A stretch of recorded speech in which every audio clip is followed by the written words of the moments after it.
नमस्कार सभी को। मेरा नाम प्रभांश है। मैं ITTM नोएडा में पढ़ता हूँ। MBA परस्यू कर रहा हूँ अभी, और मेरा ये फाइनल ईयर है। इसके बाद मैं ऑन जॉब ट्रेनिंग पे, और उसके बाद होपफुली जॉब भी मिल जाएगी। बट मैं ये वीडियो इसलिए बना रहा हूँ क्योंकि मैं 2 साल से अप्लाई कर रहा हूँ पासपोर्ट के लिए। मैं एज अ इंडियन नागरिक होने के बाद भी अगर मैं पासपोर्ट नहीं ले पा रहा हूँ तो मेरे को तो समझ में नहीं आ रहा है कि मतलब मैं फिर क्या करूँ। मैं करना क्या, मतलब मैं होपलेस हो चुका हूँ प्रॉपर पूरी तरीके से। मैंने अप्लाई किया था 2022 में।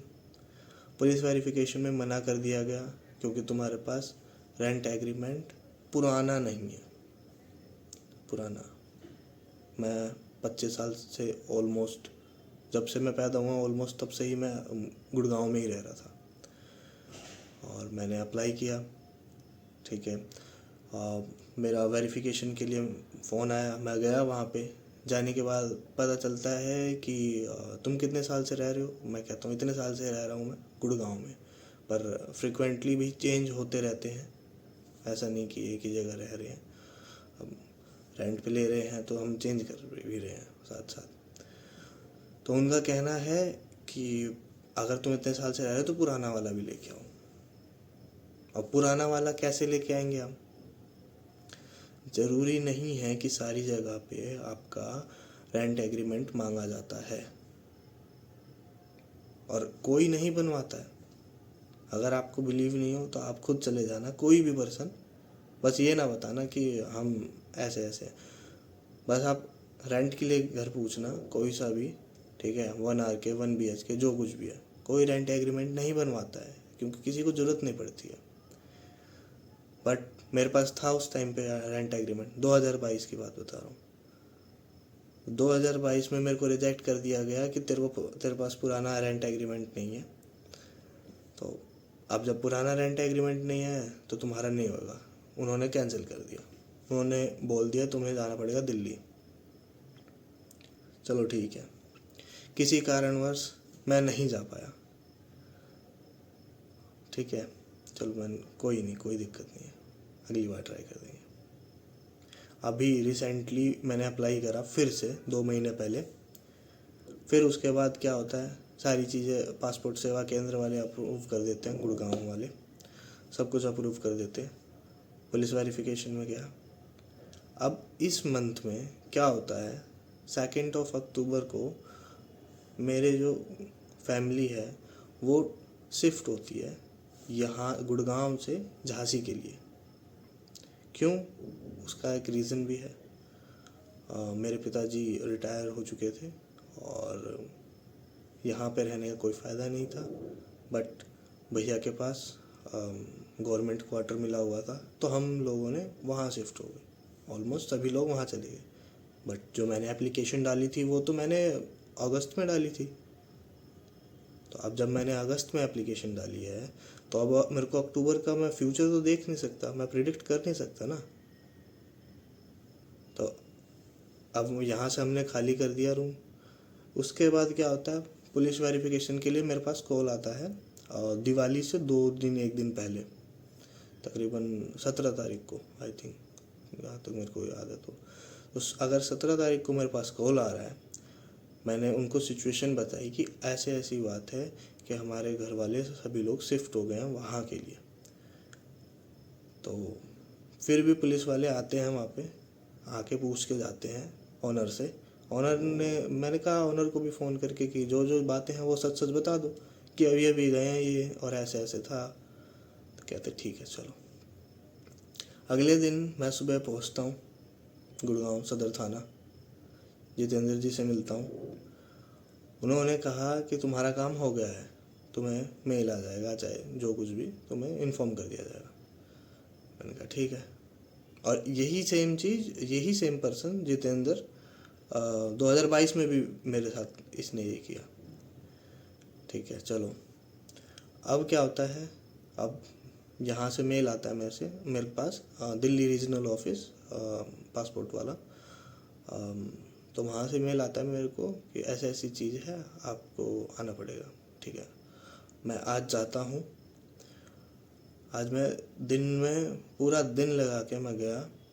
मैं 9:30 बजे के आसपास निकल गया था यहाँ से। 10 बजे तक मैं वहाँ पहुँच गया।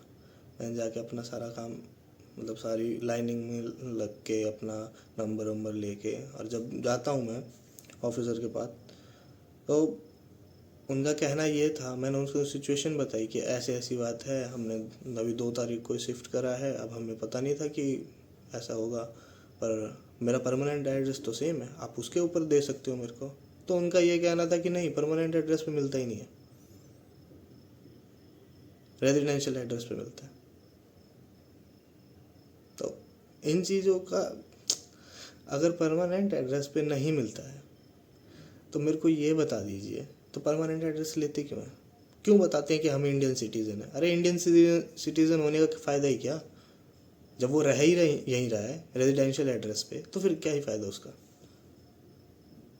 परमानेंट एड्रेस के लिए क्यों बोला जाता है कि परमानेंट एड्रेस है? तुम नेपाल के हो, भूटान के हो, कहाँ के हो तुम? ये सब क्यों पूछा जाता है फिर, हैं? और मेरे साथ ये एक डॉक्यूमेंट का नहीं है, ये सारे डॉक्यूमेंट्स का है ये सारी चीज़। आधार कार्ड के लिए, दुनिया का आधार कार्ड जब बन रहा था स्टार्टिंग में, मेरे सभी घर वालों का आधार कार्ड बन गया, सभी घर वालों का। और जब मेरी बारी आई तो मेरी बारी में कहते कि नहीं बनेगा इसका। क्यों नहीं बनेगा? कोई रीज़न? ड्राइविंग लाइसेंस के लिए जाओ तो कहते हैं कि नहीं, तुम यहाँ के हो नहीं, तुम्हारा यहाँ बनेगा नहीं। मैं यूपी से बिलोंग करता हूँ, मेरा डिस्ट्रिक्ट मऊ पड़ता है, बनारस के पास में है, बनारस आजमगढ़, सुना होगा आप लोगों ने, पूर्वांचल वाले बेल्ट में। अब मैं वहाँ से हूँ, पर मेरी पूरी ज़िंदगी तो यहाँ बीती है ना। यहाँ वाली भी सुविधा नहीं मिलती है, वहाँ वाली भी सुविधा नहीं मिलती। अरे सुविधा तो छोड़ो, बेसिक जो मेरे काम हो सकते हैं वो तो नहीं होते हैं यहाँ से। एक सिंगल चीज़ मांगी है, पासपोर्ट बनवा दो, पासपोर्ट भी नहीं बन रहा है। अब मेरी सिचुएशन सुनो, मेरी सिचुएशन क्या है।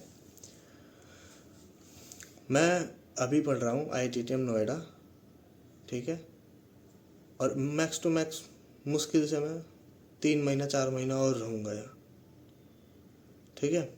उसके बाद फिर मैं ऑन जॉब ट्रेनिंग पे चला जाऊँगा, तो यहाँ से मेरा खाली हो जाएगा हॉस्टल, ठीक है। अब मैं एड्रेस कहाँ का डालूँ अपने आधार कार्ड पे? कहाँ का डालूँ? गांव का मैं डाल नहीं सकता।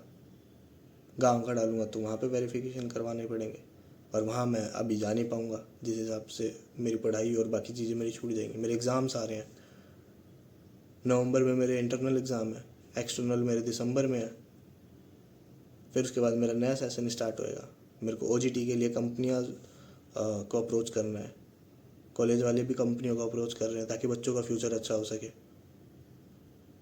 मतलब कहीं 1% भी अगर चांस हो तो मेरा हाथ जोड़ के निवेदन है हमारे माननीय प्रधानमंत्री जी को और हमारे माननीय विदेश मंत्रालय जी के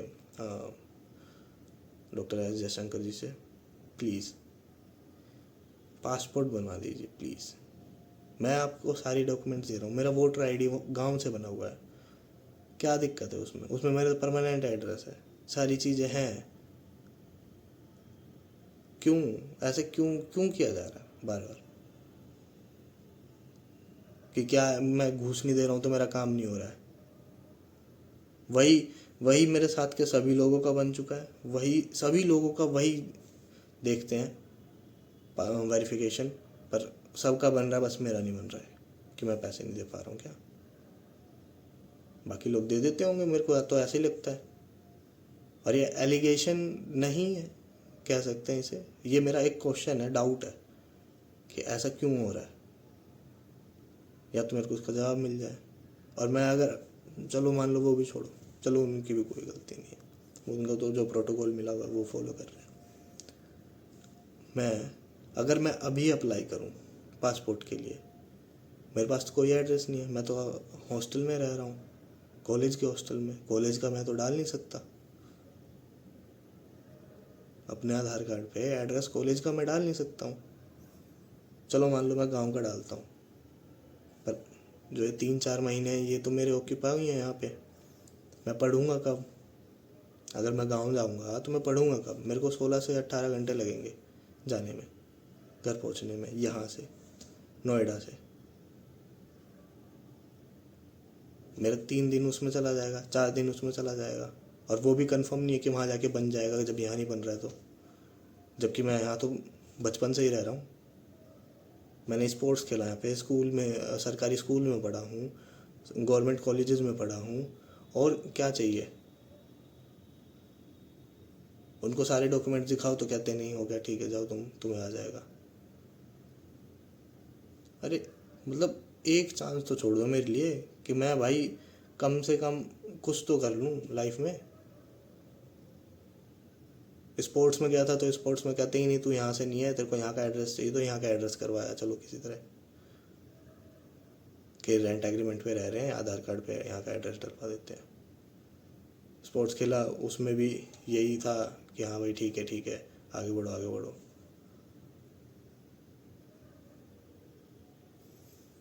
मेरा तो एक तरीके से दिमाग ख़राब हो गया है, ठीक है। मेरा मतलब जो गवर्नमेंट के हायर पोजीशंस पे जो लोग बैठे हैं ना, रिस्पेक्ट करने का जी ही नहीं करता है। ऐसी हालत कर दी इन्होंने अपनी। मेरे मन में तो बहुत सारी चीज़ें बोलने के लिए, पर मैं नहीं चाह रहा हूँ कि मैं अपनी ज़ुबान ख़राब करूँ या अपने आप को मैं इतना वो करूँ। बस इतना ही मैसेज था। और अगर हो सकता हो तो बना दीजिए, अगर नहीं हो सकता तो ऑप्शन दे दीजिए। कुछ तो हो मेरे पास कि मैं अपना पासपोर्ट बनवा लूँ। और वो सब तो छोड़ो, मैं टूरिज़्म स्टूडेंट हूँ, MBA परस्यू कर रहा हूँ ITTM Noida, under the ministry of tourism. JNU की डिग्री मिलेगी मेरे को। तो ये हाल है मेरा। बाकी लोगों का तो छोड़ दो, बाकी लोग टूरिज़्म करते हो नहीं करते हो उनसे तो कोई मतलब नहीं। चलो, अरे मैं टूरिज़्म का स्टूडेंट हूँ भाई, मैं टूरिज़्म का स्टूडेंट होने के बाद भी मेरे पास पासपोर्ट नहीं है।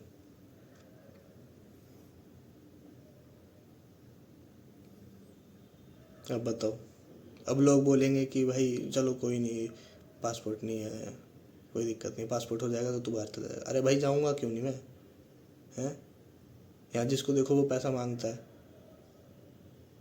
हर चीज़ पे पैसा मांगता है। अरे पैसा ही देना है तो मैं अच्छी कंट्री में जाके पैसा दूंगा ना, जहाँ पे मेरे को सिक्योरिटी, सेफ्टी है, फैसिलिटीज़ मिलेगी, मैं वहाँ पैसा दूंगा।